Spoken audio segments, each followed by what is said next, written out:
Hello friends, मैं सुनील आपका स्वागत करता हूं आपके अपने YouTube channel sea of education में। आज हम स्टार्ट करने जा रहे हैं रोहतक ज़िला। ठीक है, हमारे 3 ज़िले कंप्लीट हो चुके हैं। आज हम रोहतक ज़िला करेंगे। चलिए आज का सेशन स्टार्ट करते हैं। आज ज़िला रहेगा रोहतक। कौन सा ज़िला रहेगा? रोहतक। इसकी स्थापना कब हुई थी?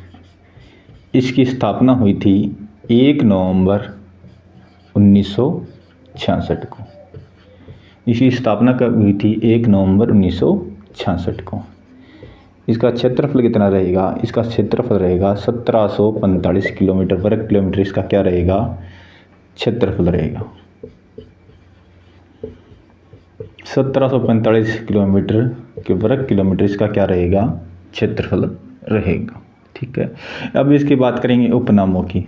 रोहतक को किन किन उपनाम से जाना जाता है? इसे कहा जाता है हरियाणा की राजनीतिक राजधानी। किसे कहा जाता है? तो रोहतक को राजनीतिक और राजधानी। और क्या कहा जाता है इसको? शिक्षा का हब। क्या कहा जाता है इसको? शिक्षा का हब कहा जाता है।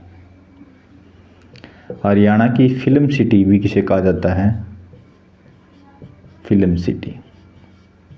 तो किसे कहा जाता है? रोहतक को। हरियाणा को किन किन उपनामों से पुकारा जाता है? तो हरियाणा को हरियाणा की राजनीतिक राजधानी किसे कहा जाता है? तो रोहतक को कहा जाता है। ठीक है, और फिल्म सिटी किसे कहा जाता है? तो रोहतक। शिक्षा का हब भी किसे कहा जाता है? तो भी किसी को कहा जाता है? रोहतक को। लेकिन पूछ लिया जाए शिक्षा की नगरी किसे कहा जाता है? तो शिक्षा की नगरी कहा जाता है सोनीपत को। ठीक है, और प्रथम विश्व युद्ध में सबसे ज़्यादा सैनिक कहाँ से शामिल हुए थे? तो वो रोहतक से शामिल हुए थे। लेकिन कारगिल युद्ध के अंदर झज्जर से सबसे ज़्यादा सैनिक शामिल हुए थे। कहाँ से शामिल हुए थे कारगिल युद्ध में? झज्जर से। और रोहतक का वर्णन कहाँ पर मिलता है? रोहतक का वर्णन कहाँ पर मिलता है? तो रोहतक का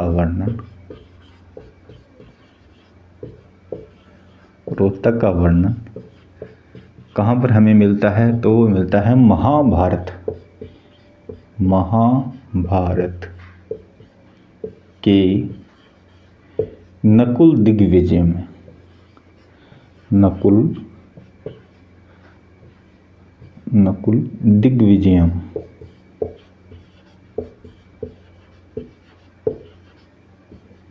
महाभारत के नकुल दिग्विजय में वर्णन किसका मिलता है? रोहतक का हमें वर्णन मिलता है। रोहतक और चरखी दादरी। रोहतक और चरखी दादरी दो ऐसे जिले हैं जो किसी भी यूटी या राज्य से इनकी सीमा नहीं लगती।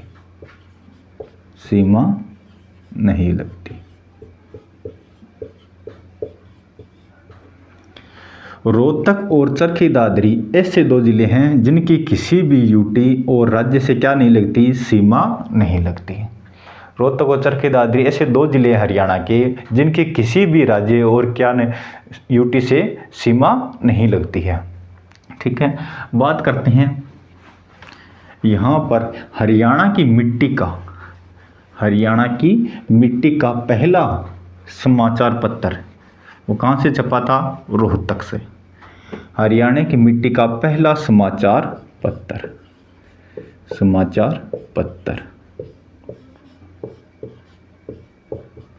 उसका नाम रहेगा हरि भूमि।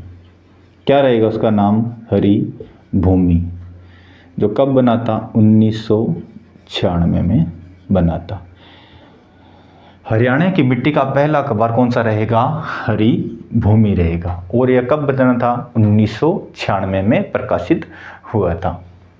ठीक है, सबसे प्राचीन या पुराना आकाशवाणी केंद्र भी कौन सा रहेगा? आकाशवाणी केंद्र वो भी कौन सा रहेगा? रोहतक। इसकी स्थापना कब हुई थी आकाशवाणी के अंदर की? 8 मई 1976 को इसकी क्या हुई थी? स्थापना हुई थी। सबसे पुराना आकाशवाणी केंद्र भी कहाँ पर रहेगा? तो रोहतक के अंदर रहेगा। और इसकी स्थापना कब हुई थी? 8 मई 1976 को इसकी क्या हुई थी? स्थापना हुई थी।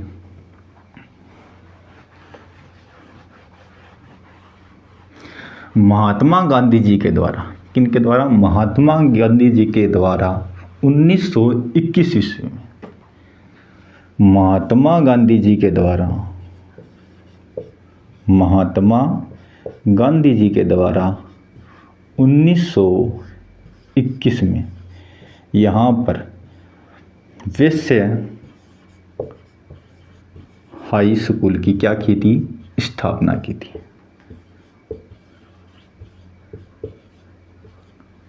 महात्मा गांधी जी के द्वारा 1921 में वैश्य हाई स्कूल की स्थापना कहाँ पर की गई थी? तो रोहतक पे कर दी गई थी। कहाँ पर की गई थी? रोहतक में की गई थी। बात करते हैं यहाँ पर पर्यटन स्थलों की। यहाँ पर कौन कौन से पर्यटन स्थल है? रोहतक के अंदर कौन कौन से पर्यटन स्थल पाए जाते हैं? पर्यटन स्थल यहाँ पर रहेगा चिड़ियाघर, और रहेगा तिलियार झील भी कहाँ पर रहेगी? तो रहेगी रोहतक के अंदर। गोकर्ण तालाब, गोकर्ण तालाब, और क्या रहेगा यहाँ पर? शीशे वाली मस्जिद, शीशे वाली मस्जिद, और रहेगा यहाँ पर दीनी मस्जिद।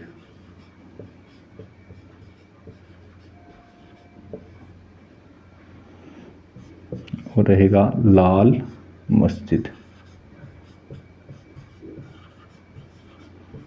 यहाँ पर कौन कौन से पर्यटन स्थल रहेंगे? तो यहाँ पर पर्यटन स्थल रहेंगे, यहाँ पर रहेगा एक चिड़ियाघर, और क्या रहेगा यहाँ पर? सबसे फेमस रहेगी तिलियार झील, और क्या रहेगा यहाँ पर? गोकर्ण तालाब भी कहाँ पर रहेगा? तो रोहतक के अंदर। शीशे वाली मस्जिद भी रहेगी, और क्या रहेगा? दीनी मस्जिद भी रहेगी, और लाल मस्जिद। एक रहेगी महम की बावड़ी, महम की बावड़ी भी कहाँ पर रहेगी? और रोहतक के अंदर रहेगी। ठीक है, अब बात करते हैं यहाँ पर कुछ स्टेडियम की। किसकी बात करते हैं? रोहतक के महत्वपूर्ण स्टेडियम। यहाँ पर कौन कौन के स्टेडियम है? राजीव गांधी, राजीव गांधी खेल स्टेडियम, राजीव गांधी स्टेडियम, ये कहाँ पर रहेगा? ये रहेगा रोहतक के अंदर। लेकिन पूछ लिया जाए, यहाँ पर नोट लगा के एक बात लिखनी है आपको। राजीव गांधी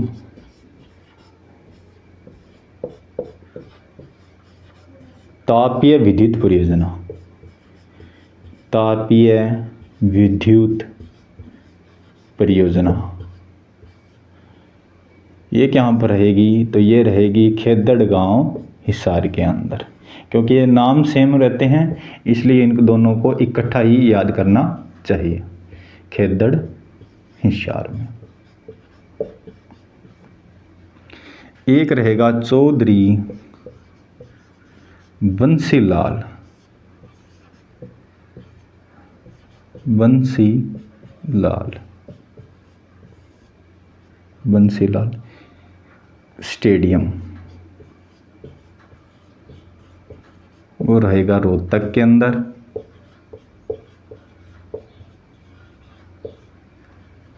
पूछ लिया जाए, लेकिन चौधरी देवीलाल नहीं, बंसीलाल विश्वविद्यालय, विश्वविद्यालय, तो वो रहेगा भिवानी के अंदर। कहाँ पर रहेगा? भिवानी के अंदर। अभी हमने 4 चीज़ें की। राजीव गांधी खेल स्टेडियम कहाँ रहेगा? तो वो रहेगा रोहतक के अंदर। लेकिन पूछ लिया जाए राजीव गांधी तापीय विद्युत परियोजना कहाँ पर रहेगी? तो वो रहेगी खेदड़गांव हिसार में। कहाँ पर रहेगी? खेदड़गांव हिसार के अंदर। और चौधरी बंसीलाल स्टेडियम कहाँ पर रहेगा? तो वो रहेगा रोहतक के अंदर। लेकिन चौधरी बंसीलाल विश्वविद्यालय कहाँ पर रहेगा? तो वो रहेगा भिवानी के अंदर। कहाँ पर रहेगा? भिवानी के अंदर रहेगा। ठीक है। अब हम बात करेंगे यहाँ पर मिलने वाले सिक्कों की। किसके मिले? इंडो ग्रीक शासकों के सिक्के।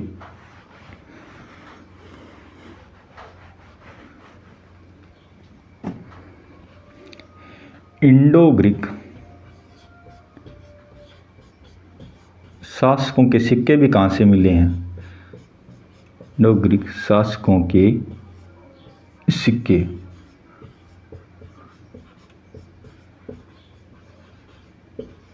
खोखरा कोट रोहतक से मिले। कहाँ से मिले हैं? रोहतक से। और ये बहुत बारी क्वेश्चन पेपर में आया हुआ है। ऐसे ही प्रश्न पूछा जाता है इंडो ग्रीक शासकों के सिक्के कहाँ से मिले हैं? तो ऑप्शन में यही मिलता है, खोखरा कोट। रोहतक ऑप्शन में नहीं रहता है। ठीक है, तो इस नाम को ही आपको याद करना रहेगा। इंडो ग्रीक शासकों के सिक्के कहाँ मिले हैं? खोखरा कोट से मिले हैं। बात करते हैं कुषाण।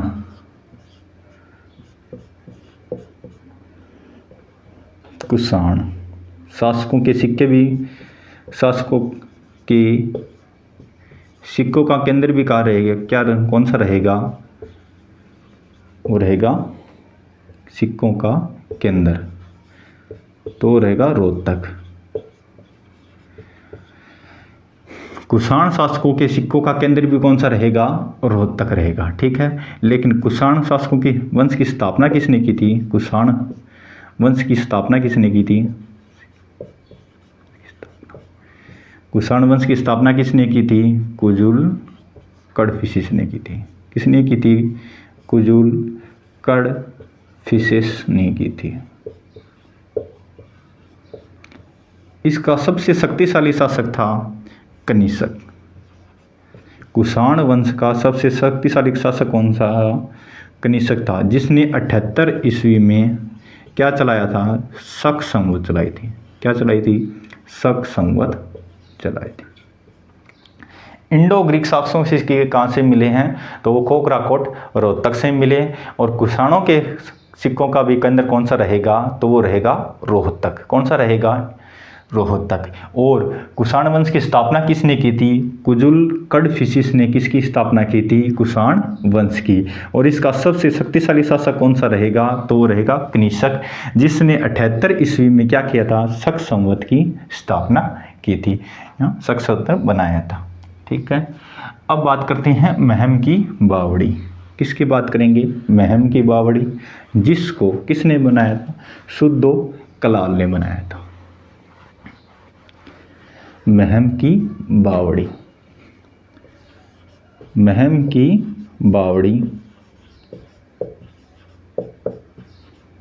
जिसको किसने बनाया था? सुद्धो कलाल ने बनाया था।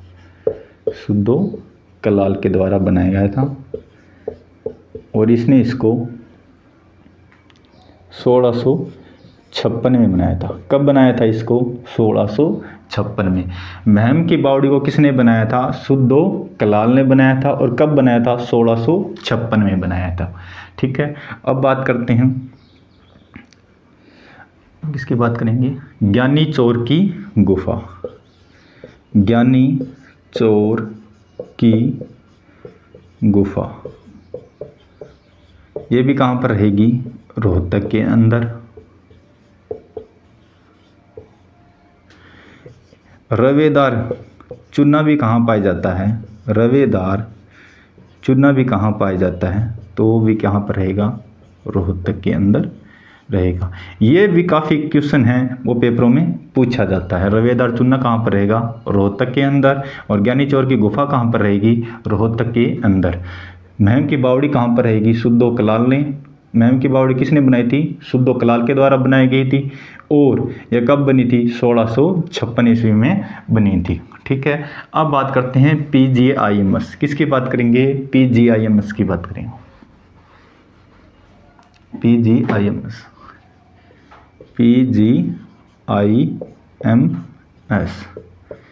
इसकी स्थापना हुई थी 1955 में इसकी।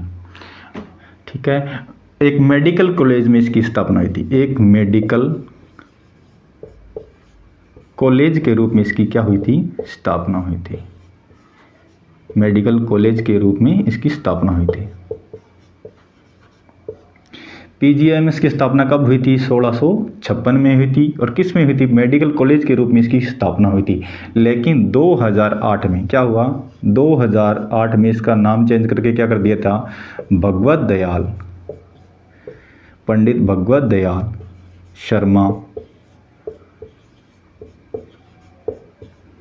शर्मा यूनिवर्सिटी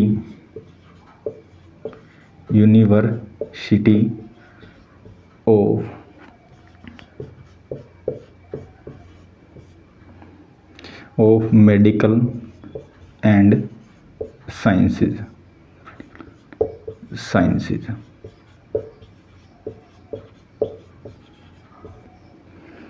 PGIMS की स्थापना कब हुई थी? 1656 के अंदर हुई थी। और किसके रूप में हुई थी? एक मेडिकल कॉलेज के रूप में इसकी स्थापना हुई थी।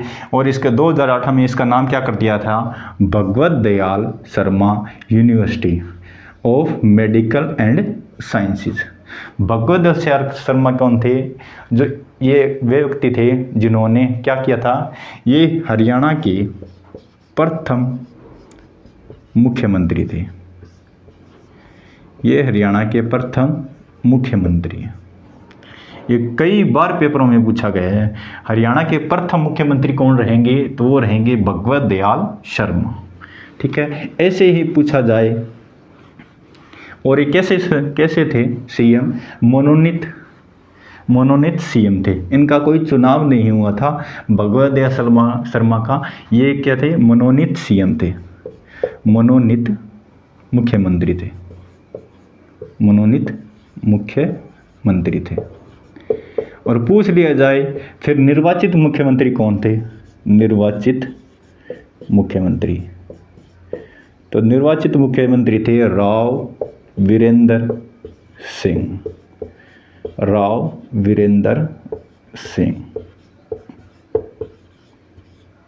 और इनकी पार्टी कौन सी रहेगी? तो इनकी पार्टी रहेगी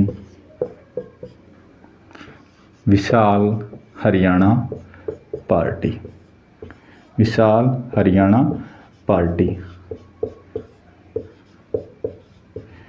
और ये प्रथम गैर कांग्रेसी मुख्यमंत्री भी रहेंगे।